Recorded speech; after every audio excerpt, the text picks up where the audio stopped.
कहे लगा तारे चलो हो। हां जी कुछ गई है सुनाई हमनी। हां बाकी परिवार बड़ा अच्छा बा। ऐसा आयोजन खाती ऐसा गीत खाती हमनी के खुश रहे के चाहिए। सही एगो तो छोटू बबुआ ले गोले हां।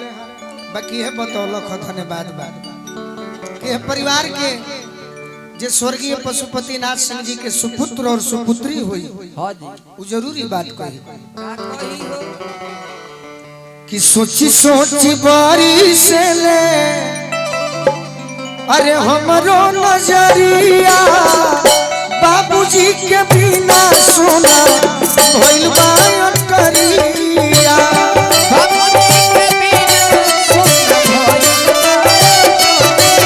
सोची सोची बारी से ले हमरो नजरिया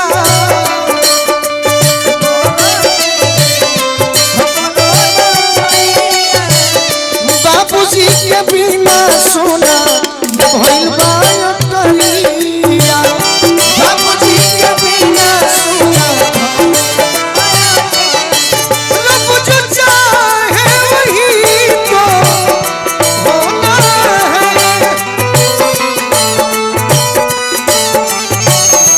होना है आदमी खिलौना है। आदमी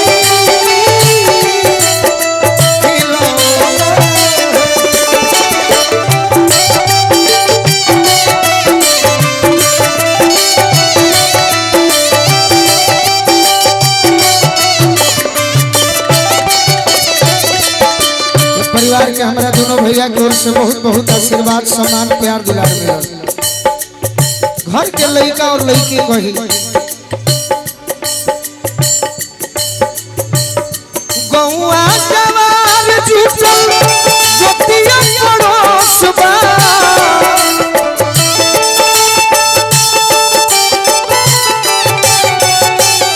बाबूजी के बिना मनवा कहे तो बेहोश बा।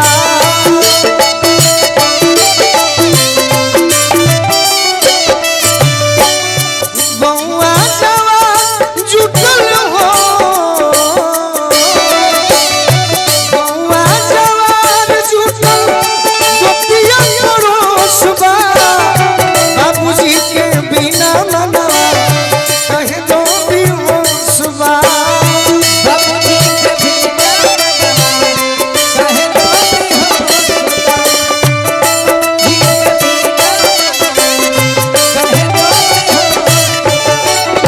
सपना हो गईले ऊ तो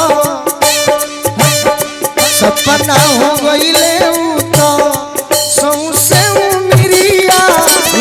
बाबूजी के बिना सुना भइल बा करिया। बाबूजी के बिना सुना भइल बा करिया। बाबूजी के बिना सुना भइल बा करिया। बाबूजी के बिना सुना भइल बा करिया।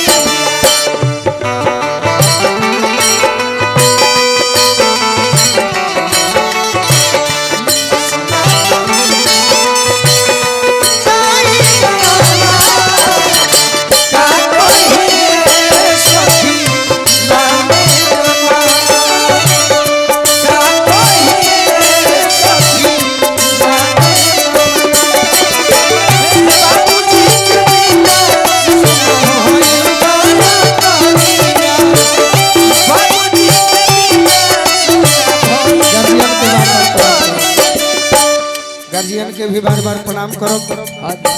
डॉक्टर युवराज सिंह जी की ओर से हजारों हजार रुपए का आशीर्वाद मिलल। बार बार प्रणाम करो। आशीर्वाद के प्रतीक्षा बा। आई बनी भैया हमारा सुख दुख के साथी पड़री से जे बड़ी हमारे कमानी रंजीत सिंह भैया केने बानी हाथ उठा देव तो तनी प्रणाम करे में आ जाए हो जाए। रंजीत भैया केने बानी। अच्छा रंजीत भैया से भेंट करिए। भैया के बार बार प्रणाम करब स्वागत करब। एक लाइन और कोई सोना लिखल विधि के विधाना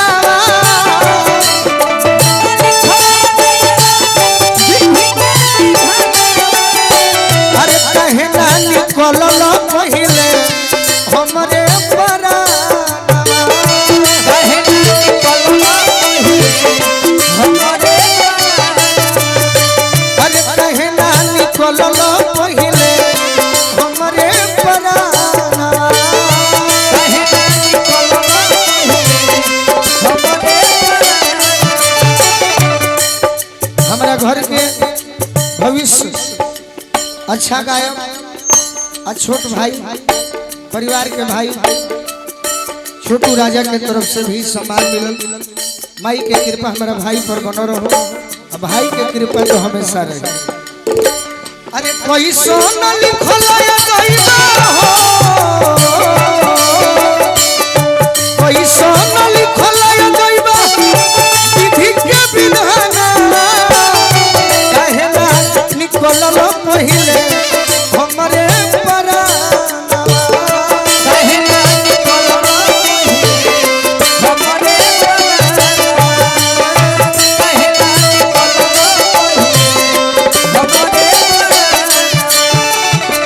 गोलू के दर्द होता, अरे गोलू के दर्द होता दिल के भीतरिया बाबूजी के बिना सुना भइल बाया करिया बाबूजी के चंदन मिश्रा जी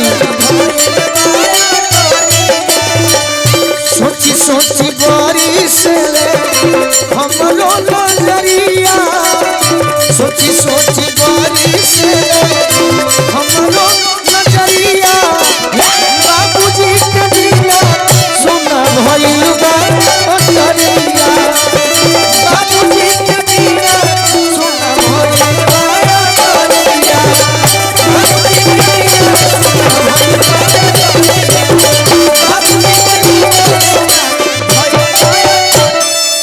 चलिए इतना देर अगर निमन से सुन ले हो दिल से सुन ले हो तो ताली बजा के आशीर्वाद दी। अभी हमरा बीच में